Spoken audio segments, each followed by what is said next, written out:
హిమాచల్ ప్రదేశ్లో తలెత్తిన రాజకీయ సంక్షోభం ముఖ్యమంత్రి రాజీనామా చేయనున్నారనే వార్తలపై ఆ రాష్ట్ర ముఖ్యమంత్రి సుఖ్వీందర్ సింగ్ సుఖు బుధవారం నాడు స్పష్టత ఇచ్చారు.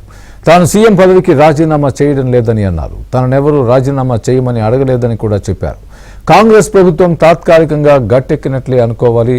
శాసనసభలో ఇవాళ వెల్లోకి దూసుకొచ్చిన 15 మంది బీజేపీ ఎమ్మెల్యేలను స్పీకర్ సస్పెండ్ చేయడంతో రాష్ట్ర బడ్జెట్ ఆమోదం పొందడం లాంఛనమైంది. దాంతో ఇప్పటికిప్పుడు సుఖు ప్రభుత్వం విశ్వాసం లేదా అవిశ్వాసానికి వెళ్లాల్సిన అవసరం లేకుండా పోయిందని కాంగ్రెస్ అంచనా వేసుకుంటోంది. హిమాచల్ ప్రదేశ్ నుంచి రాజ్యసభకు జరిగిన ఎన్నికల్లో 6 తిరుగుబాటు ఎమ్మెల్యేలు బీజేపీకి మద్దతివ్వడం, మంత్రివర్గం నుంచి రాష్ట్ర మంత్రి విక్రమాదిత్య సింగ్ రాజీనామా చేయడంతో రాష్ట్ర రాజకీయాలు ఒక్కసారిగా వేడెక్కాయి.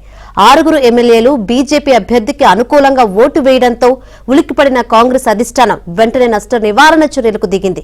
సీఎం పనితీరుతో అసంతృప్తిగా ఉన్నట్లు చెబుతున్న 6 ఎమ్మెల్యేలతో చర్చించేందుకు సీనియర్ నేతలు భూపేందర్ సింగ్ హుడా, టీకే శివకుమార్లను కాంగ్రెస్ అధ్యక్షుడు మల్లికార్జున ఖర్గే నియమించారు.